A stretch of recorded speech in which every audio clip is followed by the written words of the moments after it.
Hello guys, welcome back to M Tarun vlogs. ಇವತ್ತು ವಿಷಯ ಎಂತ ಅಂದ್ರೆ, ನಾವು ಸುಮುಖ್ ನಾಗ್ ಅವರ ರೂಮಲ್ಲಿರೋ ಒಂದು ಸೀಕ್ರೆಟ್ ಲಿಫ್ಟ್ ಹತ್ಕೊಂಡು ನಾವು ಮತ್ತೆ ಕ್ರಿಕೆಟ್ ಆಡ್ಲಿಕ್ಕೆ ಹೋಗ್ತಾ ಇದ್ದೀವಿ. ಎಲ್ರಿದ್ದು ದುಡ್ಡು ಉಳ್ಸೋಣ ಅಂತ ಸ್ವಲ್ಪ ಕಮ್ಮಿಗೆ ಒಳ್ಳೆ ಫೋಟೋ ಹಾಕಿರೋ ಟರ್ಫ್ ಬುಕ್ ಮಾಡಿದ್ರೆ, ಅಲ್ಲಿ ಹೋಗಿ ನೋಡಿದ್ರೆ ಯಾವ್ದೋ ಕಾಡು ಮಧ್ಯೆ ಈ ಟರ್ಫ್ ಇತ್ತು. ಫುಲ್ ಕೆಟ್ಟದಾಗಿತ್ತು ಈ ಟರ್ಫ್. ಎಲ್ಲ ಚೆನ್ನಾಗಿಲ್ಲ, ಅಜೀಬಾಗಿದೆ. ಬಾಲ್ ಹುಡುಕಕ್ಕೆ, ಬಾಲ್ ತರಕ್ಕೆ ಇಬ್ರು ಮಂದಿ ಬೇಕನ್ಸುತ್ತೆ. ನೋಡಿ ಹಂಗಂಗಿದೆ.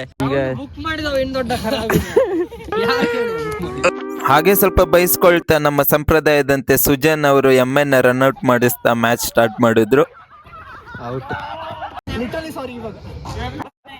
ಸ್ಟಾರ್ ಪ್ಲೇಯರ್ ನ ಹಿಂಗೆ ಔಟ್ ಮಾಡಿದ್ರೆ ಇನ್ನೇನ್ ಗೊತ್ತಿ ಟೀಮ್. ಚೇತೇಶ್ವರ ಪೂಜಾರ ರಿಟೈರ್ಮೆಂಟ್ ಕೊಟ್ರು. ಇಲ್ಲಿ ಹರ್ಷಿತಾ ಪೂಜಾರರವರು ಪ್ರಾಪರ್ ಗಲ್ಲಿ ಕ್ರಿಕೆಟ್ ಆಡ್ತಾ ಇದ್ರು.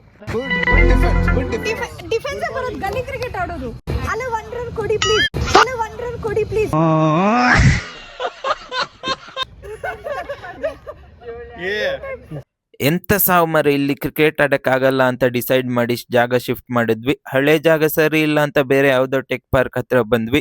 ಇಲ್ಲಿ ಲೈಟ್ಸ್ ಎಲ್ಲ ಚೆನ್ನಾಗಿರೋದ್ರಿಂದ ನಮ್ಗೆ ಹರ್ಭಜನ್ ಸಿಂಗ್ ಬೌಲಿಂಗ್ ಮತ್ತೆ ಸೂರ್ಯಕುಮಾರ್ ಯಾದವ್ ಬ್ಯಾಟಿಂಗ್ ನೋಡಕ್ ಸಿಕ್ತು. ನಂತರ ಸ್ವಲ್ಪ ಹೊತ್ತಲ್ಲೇ ನಾನು ಸುಮ್ನೆ ಪಿಚ್ ರಿಪೋರ್ಟ್ ಕೊಡಕ್ ಸ್ಟಾರ್ಟ್ ಮಾಡಿದೆ. ಫುಲ್ ಟೆಕ್ ಪಾರ್ಕ್ ಅಲ್ಲಿ ಆಡಕ್ ಬಂದಿದೀವಿ. ಇಲ್ಲಿ ಬೌನ್ಸೇ ಆಗ್ತಿಲ್ಲ ಬಾಲ್. ನೋಡಿ, ಗ್ರಾಸ್ ಫುಟ್ಬಾಲ್ ಕೋರ್ಟ್ ಇದೆ. ನಂತರ ಇಲ್ಲಿಬ್ರು ಬ್ಯಾಟಿಂಗ್ಗೋಸ್ಕರ ಸ್ವಲ್ಪ ಜಗಳ ಮಾಡಕ್ ಸ್ಟಾರ್ಟ್ ಮಾಡಿದ್ರೆ, ನಾನು ಇಲ್ಲಿ ಕಂಟೆಂಟ್ ಸಿಕ್ತು ಅಂತ ಬ್ಯಾಟ್ಸ್ ವುಮೆನ್ ಜೊತೆ ಸೇರ್ಕೊಂಡು ನಾವು ಇಲ್ಲಿ ಡ್ಯಾನ್ಸ್ ಮಾಡಕ್ ಸ್ಟಾರ್ಟ್ ಮಾಡಿದ್ವಿ.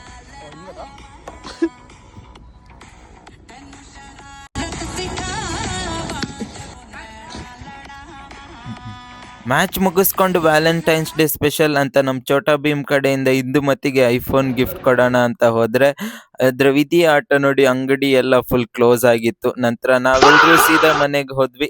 ಮನೆಗೆ ಬಂದು